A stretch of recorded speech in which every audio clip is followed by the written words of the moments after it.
All right, my name's Leslie Allen, and today I'm going to tell you our story. I want to walk you through some of our critical moments at OHSU and how we felt empowered as a family during that time. Also, I don't know how often you get to hear the impact of the things that you do. Your words and actions make a huge difference in the lives of parents, and I feel like probably a lot of what I'm going to share might seem like an ordinary day to you, but I can tell you that being on the other side, everything you do is monumental. First, I want to introduce you to our twins. This is Sander and Kadri. Sander is a short form for his given name Alexander, and Kadri is an Estonian variant on Catherine or Katerina. At 22 weeks, I went in for a routine ultrasound. They checked out the babies, they were perfect, everything was just fine, and then they checked out me. And the tech got very quiet. She went in an MFM, rushed in, and I was dilated almost to a 4 and 90% effaced, and my body was preparing for labor.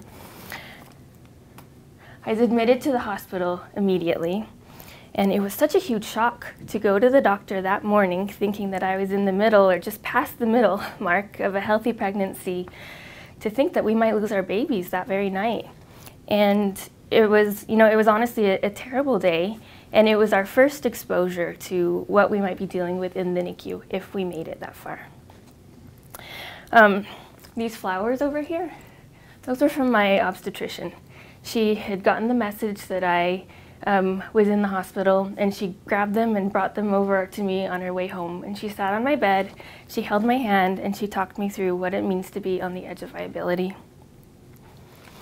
After some tense and prayerful weeks of home and strict hospital bed rest, the babies were born via C-section at exactly 25 weeks, and I did receive the antenatal steroids during week 24. Kadri came first. She weighed 1 pound, 9.8 ounces, and measured 12 3/4 inches. She was very strong. She cried at her delivery and was on room air by that evening. Sander arrived 4 minutes later, weighing 1 pound, 11 ounces, but he was too fragile to be measured. After they had pulled Kadri out, my uterus clamped down on him, and I received nitroglycerin spray under my tongue to relax my body, and they were able to get him out. But as a result of that, he was severely bruised, and he was black and blue the whole first days that we got to meet him. In fact, this is a picture from that night. After that very, very long post-C-section wait, finally got the okay to come downstairs. The nurses cleared a pathway, and they pulled off the baby's hats and the glasses so that I could get a good look.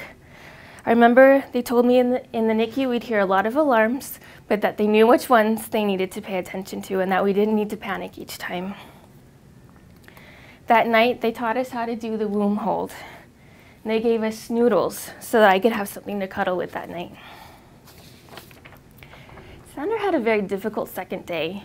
One lung and then the other collapsed, and we would watch in horror as his oxygen saturation levels would fall from the low 80s to the low teens over and over again. It was like watching time count down at the end of a basketball game with much more serious consequences. When he hadn't stabilized, 4 hours and 3 chest tubes later, the attending neonatologist said that if we wanted to have him baptized, we should do it then, and we started preparing ourselves to say goodbye. That night was my first exposure to family-centered care. I felt like we were in the way, the X-ray machine was coming in and out, people were trying to gather around his pod, but everyone reassured us that they wanted us to be here. And looking back, I'm really glad they did. If it had been his last night, I would have wanted to be there to share that with him. And we were also able to see firsthand the dedication of our medical team. His nurse stayed 4 or 5 hours after the end of her shift to see him through to the end of his crisis. One of the fellows subjected himself to multiple x-rays and hand ventilated Sander for long stretches of time, which must have been so physically tiring. At one point, I counted 13 people from just about every discipline gathered around his isolette, brainstorming to solve the problems. It was really an impressive team. Just before inserting his 4th chest tube, the daughter performing the procedure could sense our hesitation and our worry. She came over and she leaned down next to us and she said, you know, we wouldn't do this unless we really think it could make a difference. And her just taking that extra moment made such a huge impression on me. And at that moment, I trusted her completely. And that fourth chest tube, it did make the difference. He stabilized, finally. Unfortunately, later that week, we got some more bad news about Sander. His nurse noticed a bulging on his left arm, and an x-ray confirmed that he had broken it during his traumatic delivery. It was on a growth plate, and after reviewing the film and setting him up with a tiny splint, an orthopedist recommended surgery within a couple of days. This was terrible news, and the next day I took my concerns to the attending physician. To my surprise, he sat down and shared some of his own concerns with me. Surgery would have to be done over in Dornbecker, several buildings away. There would be no way to keep him warm enough during the procedure. I felt really listened to, and I could see that we were on the same side. After we talked, he invited the attending orthopedist to come and take a personal look at Sander. As soon as he saw him, he agreed. Sander was too fragile. Surgery could be postponed, maybe even for a couple of years. And a happy update on that, his x-rays had been clean, no surgery needed at all, so he's in good shape. That splint was awesome. Then it was Kadri's turn. On day 14, a very observant nurse discovered a tiny speck of blood in Kadri's diaper. She wasn't showing any clinical signs of an infection, but an x-ray revealed a pneumatosis in her bowels. This was actually her second pneumatosis. Her feedings had only resumed 1 day earlier after 10 days NPO with antibiotics for a pneumatosis in what appeared to me to be in the exact same situation. And I was worried that there hadn't actually been 2 incidents, but 1 incident that hadn't completely resolved the first time. And so as our second round of NPO and antibiotics was coming to an end, I asked if they would consider doing another x-ray to confirm that it was gone this time. And even though it wasn't standard procedure, they did. This is when something clicked for me. They really were listening to us and including us in the decision-making process. And understanding this made an enormous difference in the rest of our stay. Her x-ray checked out, and she resumed feedings of all days on Thanksgiving, so I took a picture of her Thanksgiving dinner. Our medical team taught us how to be NICU parents. They taught us how to give comfort and recognize our baby's cues. They witnessed some of our most special moments, and in some cases, they helped create them, like in this picture when our nurse had just asked us, you know, if you had a chance to hold both of them at the same time. That's kind of a crazy mental moment for a twin parent to go through. Feels different. They helped us learn a whole new language of acronyms. They taught us how to read the monitors, but more importantly, how to look at our baby when the monitors are alarming. They facilitated kangaroo care, which was a lot of effort, sometimes 2 and 3 people coming over to get all of the wires in place with the babies.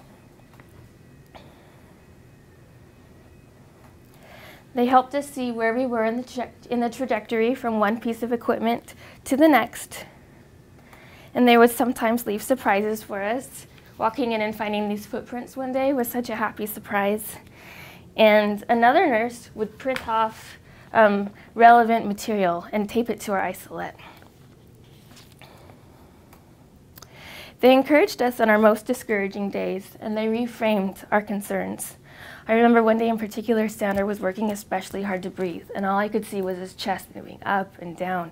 And to me, he just looked so fragile and vulnerable and weak. And the nurse came over and she said, you know, it's on the contrary, look at his stamina.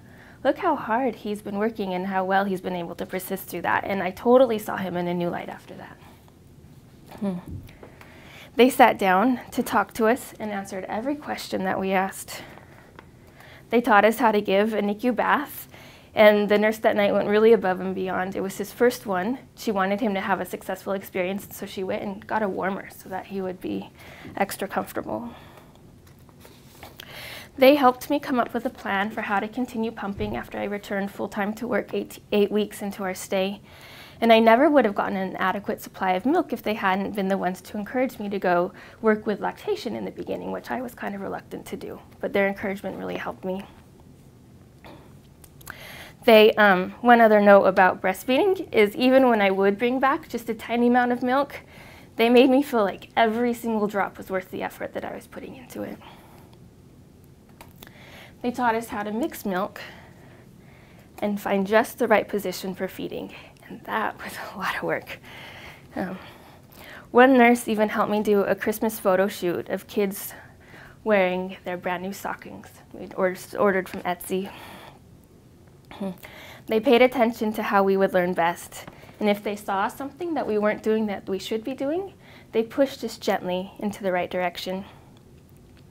Knowledge empowers parents, and it helps us know how to step into this new, very confusing role. Most importantly, they taught us how to care for our kids beyond our time in the hospital. This is discharge day. We came home on February 4th, 2013, and it was actually my original due date. 105 days in the hospital. So if I could sum up the common themes that run through all of these experiences, be information, listening, hands-on training, reassurance, reframing, and encouragement, generosity and compassion, patience, and finding ways for us to feel like real parents. All of these things made a big difference to us and our new little family. One final story. We had one more scary incident a couple of days after we got home.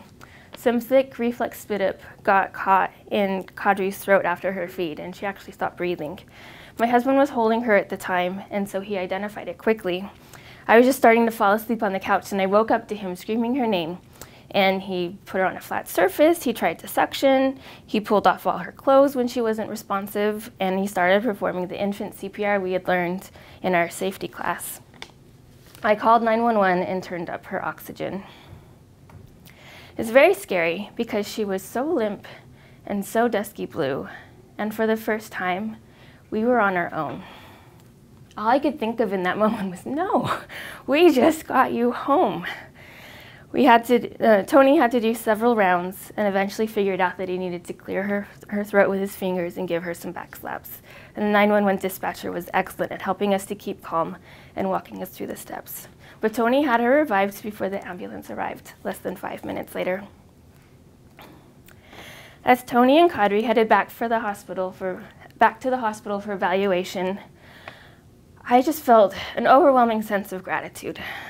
Not just that he had successfully performed CPR, but all of our NICU training came bubbling up in that moment when we really needed it. And I was wondering, is this our new life? Am I going to have to keep 911 on speed dial?